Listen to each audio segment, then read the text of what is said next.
सिद्धेभ्यः ओम नमः सिद्धेभ्यः ओम नमः सिद्धेभ्यः यतरिचा भावेन प्रमदिते मनादरे दौर्यः छनाता सिद्ध सर्गी गुणगणित मग्धा सुखनिधि लभन्ते सद्भक्त्या शिव सुख समाजं किमुतदा महावीर स्वामी महावीर स्वामी महावीर स्वामी नयन बदगामी भक्तों में गुरुमहाप्रसन्नोनितं ज्ञान दर्शन नायिका चारित्राणां गंभीरा मोक्ष मार्गोपदेशका पंच प्रविष्टि भगवान की एकराधिनाथ भगवान की अंतिम शासनपति भगवान महावीर स्वामी की आचार्य श्री कुंद पंत भगवत की आचार्य श्री विमल सागर जी महाराज की आचार्य गुरुदेव सरस्वती सागर जी महाराज की तीन कामनों करोड़ मणि राजों की द्वादशांजन मणि माता की। बोलिए वात्सल्य मूर्ति दिव्य तपस्वी आचार्यों की राष्ट्र संत महातपो विभूति समणराज आचार्य 108 श्री सुंदर सागर जी गुरुदेव की गुरुदेव की गुरुदेव की। भव्य आत्मा भगवान महावीर जिन्हें आप सन्मति भी बुलाते हो, भगवान महावीर को आप सन्मति के नाम से भी बुलाते हो और कोई कोई उन्हें वर्धमान के नाम से भी पुकारता है। जब भगवान महावीर का जन्म हुआ था, जब भगवान महावीर का जन्म हुआ था तो सौधर्मिंद्र उनको सुमेरु पर्वत पर ले गया था और जब उनका विशाल अभिषेक किया था उसी समय सौधर्मिंद्र ने उनका नाम क्या रखा था? राजू जी क्या नाम रखा था? उषा जी क्या नाम रखा था? हमें अपने बच्चों के तो नाम याद है कि किसने कब रखा था। भगवान महावीर का जब पांडुशिला पर अभिषेक हुआ था तो सौधर्मिंद्र ने उनका नाम वर्धमान रखा था, क्योंकि तीर्थंकर जो होते हैं उनका चारित्र बढ़ता जाता है और जिस नगर में तीर्थंकर उत्पन्न होते हैं उस नगर में कोई भी दरिद्री नहीं होता है, सबका धन बढ़ता है, सुख बढ़ता है, यहाँ तक कि 3 लोकों में भी शांति का वेतन होता है। इसलिए सौधर्म ने उनका नाम वर्धमान रखा था। सन्मति, सन्मति मतलब वकील साहब, सन्मति मतलब मति मैंने बुद्धि पर मैंने सम्यक प्रकार की जिसकी बुद्धि है, अर्थात जिसकी बुद्धि अच्छी होती है उसे सन्मति कहते हैं। और अच्छी बुद्धि मतलब जो संसार सागर से निकलने का पुरुषार्थ करते हैं, जो मोक्ष मार्ग पे बढ़ने का पुरुषार्थ करते हैं, जो विषय कसायों से हटने का पुरुषार्थ करते हैं, जो देवता गुरु जैसा बनने का उद्यम करते हैं, उसे कहते हैं अच्छी बुद्धि वाला जीव। तो सन्मति, सबको सन्मति दे भगवान बोलते हो ना, इसका अर्थ क्या हुआ? सबको सन्मति दे भगवान। हे भगवान सबको सद्बुद्धि देना। सद्बुद्धि मैंने सद्बुद्धि मतलब मेरे मन में कभी किसी के प्रति बुरे विचार नहीं आए, मेरे मन में कभी किसी का बुरा करने के भाव उत्पन्न ना हो, मेरे मन में कभी किसी का विनाश करने के परिणाम। और आज के परिप्रेक्ष्य में तो हर व्यक्ति दूसरे व्यक्ति का पतन करने का विचार करता है। मात्र एक जैन शासन वीतराग शासन ही ऐसा जो कहता भैया 4 प्रकार की भावना भाना और कोई भावना नहीं भाना। पहली भावना मैत्री भावना, दूसरी भावना परमोद भावना, नंबर 3 पर मानस भावना और नंबर 4 पे गुण भावना। इन 4 प्रकार की भावनाओं का विचार करना, इसके अलावा कोई और भावना नहीं भाना। इसलिए हम कहते हैं सबको सन्मति दे भगवान। और हमारे अंतिम तीर्थंकर भगवान महावीर का नाम है तसन्मति। और इसका अर्थ क्या हुआ? जब दो चारण रिद्धिधारी मुनिराजों को किसी तत्व में शंका उत्पन्न हुई और वो शंका निवारण करने का प्रयास कर रहे थे, किंतु उनकी वो शंका निवारण नहीं हो रही थी, किंतु जैसे ही वो दो चारण रिद्धि मुनिराज आकाश मार्ग से जा रहे थे और चलते चलते चलते चलते कहां गए? कहां पर आ गए? कुंडलपुर, बिहार प्रांत के कुंडलपुर में आ गए। और जब कुंडलपुर में आए तो वहां पर कौन थे? तीर्थंकर बालक का महल बना हुआ था। राजा राजा राजा राजा महावीर, राजा सिद्धार्थ का नंद्यावर्त महल बना हुआ था। और जब आप कुंडलपुर जाते हो, जब आप बिहार के कुंडलपुर में जाते हो तो वहां पर अभी अभी एक बड़ा महल बनाया गया है जिसको नंद्यावर्त महल कहा जाता है। उस नंद्यावर्त महल में भगवान राजा सिद्धार्थ विराजमान थे और उनका तीर्थंकर जैसा बालक अर्थात तीर्थंकर बालक पालने में झूल रहा था। वो दो रिद्धिधारी मुनिराज आकाश मार्ग से जा रहे थे, जो कि सिद्धांत है, ये नियम है। एक तीर्थंकर दूसरे तीर्थंकर से नहीं मिलता। ऐसा क्यों? ऐसा क्यों पंकज जी, ऐसा क्यों? एक तीर्थंकर दूसरे तीर्थंकर से नहीं मिलता। और हम क्या कह रहे हैं? मैत्री भाव जगत में मेरा सब जीवों पर नित्य रहे।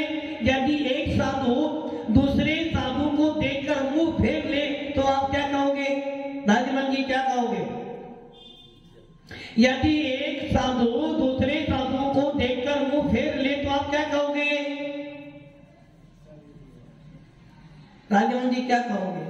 यदि मान लो एक जैन व्यक्ति दूसरे जैन व्यक्ति को देखकर मुंह फेर ले, कहोगे ना कितनी कसाई बांध रखी, कितना बैग बांध रखा होगा ना। यदि एक घर में दो भूमे हो और दोनों एक दक्षिण में बैठे और पश्चिमी के कैसा घर है, घर में तो क्लेश ही चल रहा, बोलते हो ना। वैसे ही यदि एक तीर्थंकर दूसरे तीर्थंकर के सामने नहीं जाए तो आप क्या बोलोगे? जबकि तीर्थंकर कौन बनते हैं? दर्श विशुद्धि भावना भाई सोले तीर्थंकर पद पाए परम गुरु हो, जय जय नाथ परम गुरु हो। दर्श विशुद्धि भावना भाने वाला जीव 16 कारण भावनाएं भाता है और जब जाकर उसे तीर्थंकर पद मिलता है। और तीर्थंकर कौन होते हैं? उनका जिस तीर्थंकर जब जन्म लेते हैं उनका खून कैसा होता है? कैसा होता है? वाइट। उषा जी वाइट होता है? उषा जी वाइट होता है? किसने बताया? अच्छा आपने पढ़ा है तो मान लेते आपने पढ़ा है। अच्छा आपका खून कैसा है? आपका खून कैसा है? क्यों भाई? उनका वाइट है तुम्हारा लाल, ऐसा क्यों? खून तो खून ही है ना।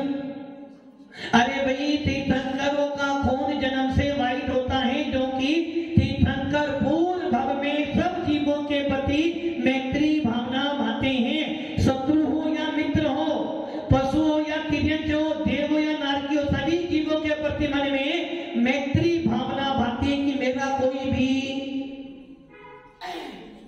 शत्रु कोई शत्रु है आपका? कोई नहीं है। राजू जी के शत्रु है आपका?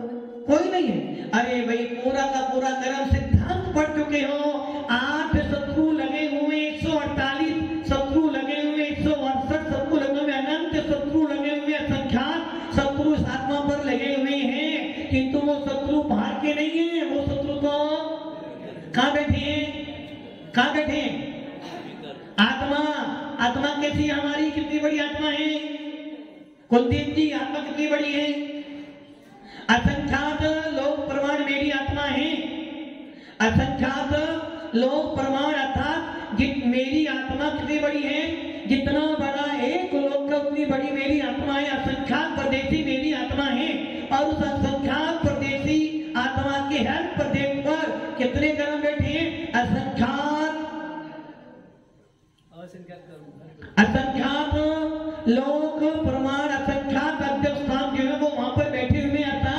एक एक आत्मा के प्रदेश पर असंख्या कर्म बैठे हुए हैं, और जैसे ही मैं राग द्वेष मोह करता हूं, वो क्या करते हैं, आत्मा से चिपक जाते हैं, एक में एक हो जाते हैं। एक तरफ दूध रखा है, एक तरफ पानी रखा है, क्या करोगे आप? दूध अलग है, पानी अलग है, आपने क्या किया, दोनों को मिला दिया। जब दोनों अलग अलग थे, दूध था, पानी था, पानी में शीतल था कि दूध में घी था, पानी में दाल में थी, पानी में घी था, पानी में क्या था, शीतल था, दूध में घी था। अब आपने क्या किया, दोनों मिला दिए, अब क्या हो गया, दूध पानी बन गया, दूध पानी बन गया ना।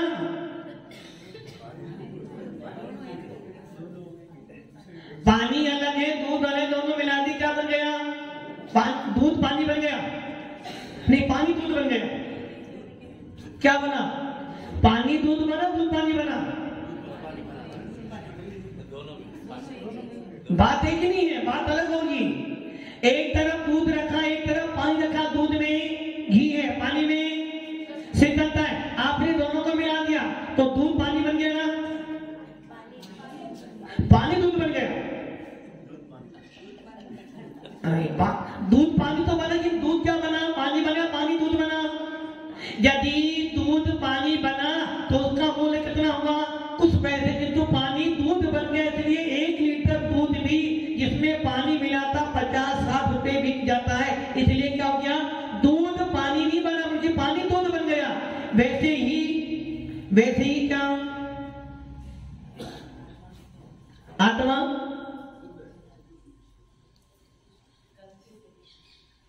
वैसे ही इस आत्मा के प्रत्येक प्रदेशों पर कर्म लगे थे। जैसे ही तुमने राग देश मोह किया, क्या हुआ, वो सारे के सारे पुंगल वर्गनाएं क्या बन गई, कर्म रूप से चिपक गई। जैसे किसी भी चुनाव में उम्मीदवार बहुत सारे होते हैं, किंतु जीतकर एक ही आना। यदि सारे जीतकर आ जाए तो क्या हो जाएगा, सत्ता ही, कुर्सी तो एक को ही मिलनी है। पूरे राजस्थान में ले लो या यूपी हो, एमपी में लो, छत्तीसगढ़ में सीट तो एक ही है। सीएम बनने के लिए सीट है के, किंतु विधायक बनने की सीट बहुत सारी है, और विधायक की सीट के लिए उम्मीदवार तो बहुत सारे।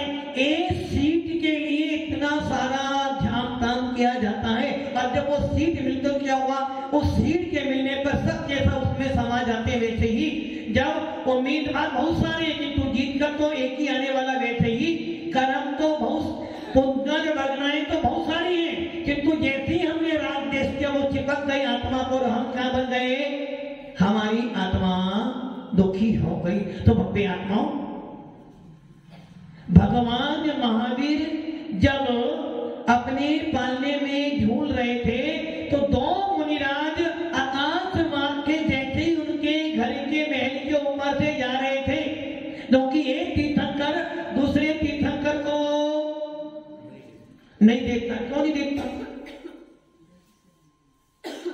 यदि एक मंच पर 2 पार्टी के लोग बैठे हो, वकील साहब, तो क्या होगा, विवाद क्यों होगा, दोनों बैठ नहीं सकते। मान लो कल पीएम आए तो सीएम को आना चाहिए, अलग पार्टी की बात की, पीएम किसी पार्टी का नहीं, तो पीएम किसका है, आप पीएम का सम्मान इसलिए कर रहे हो कि वो देश का प्रधानमंत्री है, किसी पार्टी विशेष का पीएम नहीं होता है। पीएम के लिए तो सारे राज्य जैसे हैं, यदि पीएम बनाया पूरे भारत का तो उसके लिए गुजरात हो, राजस्थान हो, यूपी हो या कोई भी राज्य हो, उसके लिए तो सबके लिए समान देखना पड़ेगा। पहले पीएम है, पहले पार्टी का आदमी है वो, वकील साहब पीएम या पार्टी का मेंबर है। यदि पार्टी का मेंबर है तो पार्टी के मेंबर की कीमत मात्र उतनी है जितनी की सीएम के अपने राज्य में है, और यदि वो पीएम है तो पूरे भारत में पीएम की कीमत की जाती है।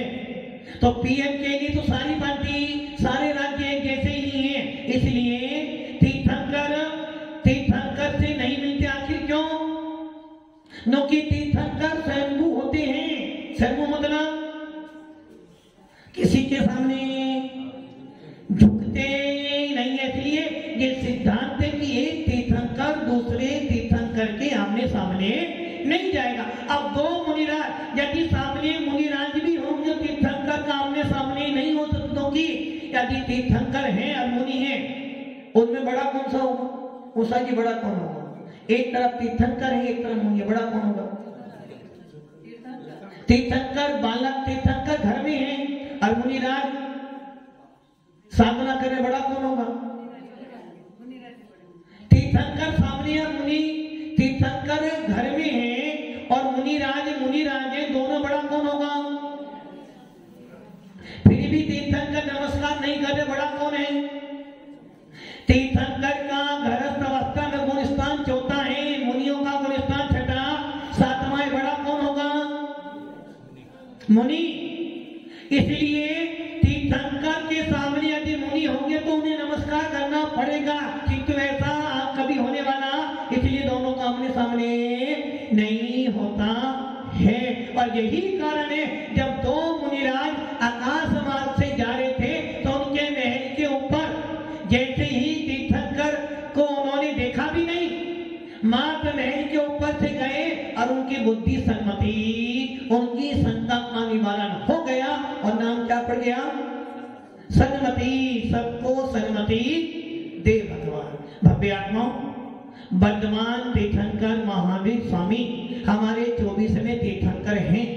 जिस तीर्थंकर के निमित्त से इस पंचम काल में भी आपको वीतरा शासन जैसा धर्म मिला है, जिस धर्म के अंदर जियो और वकील साहब क्या जियो और किसको जीना देना है? ये शब्द बोलने बड़े अच्छे लगते हैं, ये सिद्धांत बोलने में अच्छा लगता है। अभी आपने ही बोला था कि एक मंच पर दो पालती वाले, और हम देख रहे जियो और स्वयं भी जियो, दूसरे को भी भगवान। अब सोच लो, भगवान महावीर के शासन में हर संप्रदाय के व्यक्ति को बहुमान दिया जाता है। जैन व्यक्ति कभी किसी से बैर नहीं मानता, वो तो बस ये चाहता है यदि मैं जैन हूं तो जैन सिद्धांतों का पालन होना चाहिए। बस कोई भी पार्टी हो, हमें किसी व्यक्ति से विरोध नहीं, हमें तो मात्र भगवान महावीर के सिद्धांतों को अपनाना है। और यही कारण है कि जैन व्यक्ति कभी किसी से बैर। अच्छा राजू भैया, तुम्हारा किससे बैर बनता हुआ है? सोच लो, एक ऐसा कोई व्यक्ति नहीं जिसकी लाइफ में ऐसा कोई एक व्यक्ति ना हो जिससे उसका बैर बना है। कोई ना कोई तो जरूर होता नहीं है। अच्छा आपका किससे बैर है? लाइफ में प्रत्येक व्यक्ति की लाइफ में एक व्यक्ति ऐसा होता है जिससे वो बैर बांधकर बैठता है। किंतु भगवान महावीर का शासन कहता है जिसने बैर बांधा है। कब से बांधा हुआ बैर? कब से है ना? कोई एक तो है। और देखना व्यक्ति वो कौन होगा? आपका निकट ही, जो निकट में रहने वाला वो ही होगा। जिसने आपका जरा सा भी कुछ नुकसान पहुंचाया, आप उससे बैर कर बैठे हो। कितने महीने होंगे बैर बांधे हुए? साल, 2 साल, 3 साल। तो समझ लेना आपकी अनंतानुबंधी कथाएं उदय में आ गई। और जैसे ही अनंतानुबंधी कथाएं उदय में आई, जैसे ही आपकी कथाएं का क्रोध आया, वो क्रोध कैसा हो गया? कैसा क्रोध है? अनंतानुबंधी क्रोध कैसा है? पत्थर पर शिला पर रेखा बना दी, शिला टूट जाएगी किंतु रेखा मिटने वाली नहीं है। वैसे ही सम्य दृष्टि जीव कभी ऐसी कथाएं नहीं बांधता। वो जानता है यदि मैंने कथाएं को गाढ़ कर लिया तो एक दिन ऐसा आ जाएगा कि मैं अपने सम्य दर्शन से भी छूट। है ऐसा कोई व्यक्ति? है ना? है सबकी। पंकज जी आपके पास है कोई ऐसा व्यक्ति? आपके पास तो 8 बैठे, 8 बैठे ना, 8। हर व्यक्ति की लाइफ में ऐसा व्यक्ति जिससे आप कसाई बांधकर बैठते थे। तो भव्य आत्माओं ये ध्यान रख लेना, यदि आपकी कसाई 6 महीने से 1 दिन भी ऊपर होती है, यदि आपकी कसाई 6 महीने से 1 इस समय भी ऊपर होती है। आप किसी से बोल नहीं रहे हो, 6 महीने नहीं 7 महीने हो गए, समझे ना, आपके अंदर से क्या चला गया, आपका भेद विज्ञान गया, आत्मा के प्रति रुचि गई, आत्मा के प्रति जो प्रेम था वो गया, देव साथ गुरु के प्रति श्रद्धा आपकी गई, और आपका गुण स्थान कौन सा, किसका पहला, आपका, अच्छा उसका पहला, उसका गुण पहला हो गया। और यदि आपके मन में ये भाव आ रहे कि नहीं मैंने किसी से बैर बांधा था भैया, अभी तक तो मैं जानता नहीं था, अज्ञानता थी तो अपनी ज्ञान गया हूं, तो क्या करना, कल जाकर ही सबसे पहले क्या करूंगा, खम्मामी सब जीवाना सब में जीवा खमंत में मिट्टी में सब भूतेषु वेरम मंजम लगे निभि। मना कि नहीं जाना, वो मैं अभी जाऊंगा ना, देख लिया आ गया मेरे पास, अरे भैया किसी के मन की तुम क्यों चिंता करते हो, अपने मन की चिंता कर लो, क्योंकि सामने वाले के परिणाम खराब होने से तुम्हारा कुछ नहीं जाने वाला, किंतु तेरे परिणाम खराब हो गए तेरा सब कुछ चला जाएगा। इसलिए यदि आपकी कथाएं 6 महीने से ऊपर हो रही हो तो सोच लेना सम्य दर्शन छूट जाएगा, और जिसका सम्य दर्शन गया उसका मोक्ष मार्ग भी गया। फिर तुम बोलना नमो अरियंताणम अरहंत्य शरणम गच्छामि साहु शरणम गच्छामि, कुछ नहीं होने वाला, कितना ही दान चलेगा, सारी संपत्ति दान कर देना, फिर भी आपको सम्य दर्शन प्राप्त होने वाला नहीं है भव्य आत्माओं। इसलिए साधु पुरुष सम्य दृष्टि जीव हमेशा ध्यान रखते हैं कि भैया कम से कम मेरी कथाएं अनंतानुबंधी तो ना बने। मेरी कथाएं कैसी बने, जैसे जल में मीन, जल में मीन कैसे रहती है, कमल जल में रहता है फिर भी कमल जल से अधर रहता है, जैसे जल कमल के एक पत्ते पर भी पानी की बूंद गिर जाए तो मोती जैसी चमकती है, किंतु फिर भी वो उससे अलिप्त रहता है, वैसे ही सम्य दृष्टि जीव भी कथाओं से अलिप्त रहता है, संसार शरीर भोगों से विरक्त रहता है, और सोचता है कि बाद अपनी आत्मा में वो ज्योति उत्पन्न करूं ताकि मैं भी महामुनिराज बन जाऊं। भव्य आत्माओं, ऐसे ही जैन शासन में भगवान महावीर की सर्व प्रमाणों में भगवान महावीर की समम परंपरा के अंदर एक ऐसा भी साधक हुआ जिनको पूरा विश्व जानता है। भव्य आत्माओं, इस पंचम काल में भी कुछ लोगों की मान्यता ऐसी भरी पड़ी है कि पंचम काल में मुनिराज नहीं होते हैं, किंतु भव्य आत्माओं ऐसे बच्चों के लिए भी भगवान खुद स्वामी कह रहे हैं कि पंचम काल तक जब तक घर में अग्नि जल रही है, कब तक जल रही है अग्नि, वकील साहब घर में अग्नि कब तक जल रही है, राजमन जी घर में अग्नि कब तक जलेगी, राजमन जी,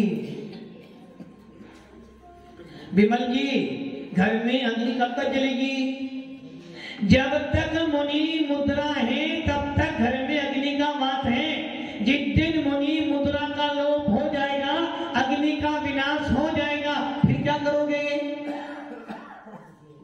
फिर अपना पेट कैसे भरोगे, तो ये समझ लेना मुनि मुद्रा जब तक है, जब तक तुम्हारे घर में चूल्हा जल रहा है, और जब तक तुम्हारे घर में चूल्हा जल रहा है तुम्हारा पेट भरा जा रहा है, जिस दिन मुनि मुद्रा का अंत हो जाएगा अग्नि का विनाश हो जाएगा, भूखे।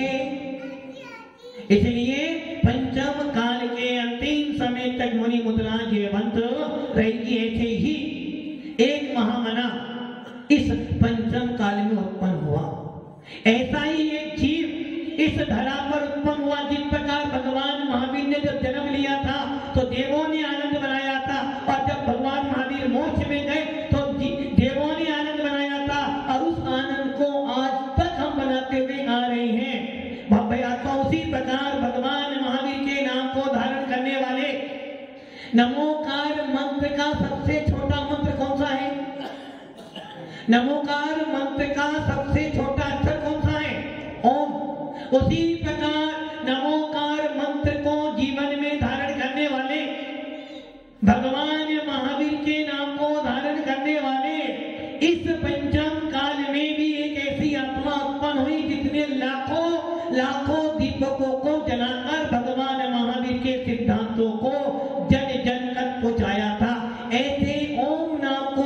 करने वाले, ऐसे ओम नाम को धारण करने वाले और भगवान महावीर के सन्मति नाम को प्राप्त करने वाले ऐसे तपस्वी सम्राट इस धरा पर उत्पन्न हुए, जिन्होंने अपने जीवन में ऐसी कठोर साधना की जिसको सुनने के लिए भी हम डरते हैं। ऐसे महातपस्वी आचार्य सन्मति सागर, जिन्होंने इस भगवान महावीर की निर्गंत परंपरा में अवतार लिया और साधना करते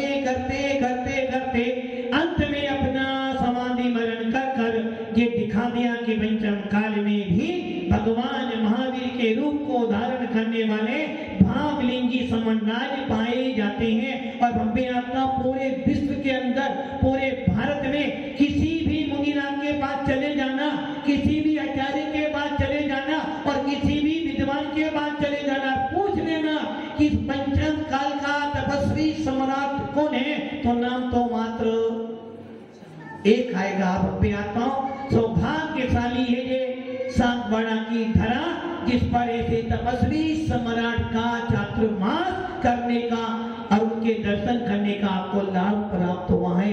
बहुत से जीवों ने उनके दर्शन भी किए होंगे, आराधन भी दिया होगा और अपने घर में चौका लगाकर ऐसे महातपस्वी विभूति को प्रदान करके हार भी कराया होगा। भव्य आत्माओं, ऐसे तपस्वी सम्राट जिन्होंने कार्तिक शुक्ला 12 के दिन आचार्य विमल सागर जी महाराज से मुनि दीक्षा धारण करी, जिस तपस्वी सम्राट ने अपने जीवन में कभी ख्याति पूजा लाभ की चिंता नहीं की, ऐसे तपस्वी सम्राट का इस भूमंडल पे आना जिन शासन की प्रभावना में सबसे बड़ा योगदान है, ऐसे तपस्वी सम्राट हमारे लिए आदर्श है, पूजनीय है, वंदनीय है। जिस प्रकार भगवान महावीर के निर्माण हो जाने के बाद भी आज हम भगवान महावीर को याद करते हैं, वैसे ही ऐसे महामुनि राजों को याद करने से विशुद्धि बढ़ती है, देवतालब्धि की प्राप्ति होती है, कर्मों की निजरा होती है और हमारे पापों का क्षय होता है। ऐसे तपस्वी सम्राट जयवंत रहे और ऐसे तपस्वी सम्राट का हम गुणानुवाद करते हैं, ताकि महापुरुषों के गुणों का चिंतन करने से, महापुरुषों की स्तुति वंदना करने से हमारे मन में भी उनके गुणों के प्रति अनुराग होता है। भावना बातें हैं, तद बंदे तद गुण लब्धे। हे भगवान, ऐसे गुण हमारे अंदर भी आए और हम भी ऐसी घोर साधना करते करते अंत में समाधि मरण करके परम निर्माण पद को प्राप्त करें। तो भव्य आत्माओं, ऐसे महामना के चरणों में नमन करते हैं और भावना बातें कि हमारा भी इसी प्रकार का जीवन चले और अंतिम समय तक हम अपने संयमों का पालन करते हुए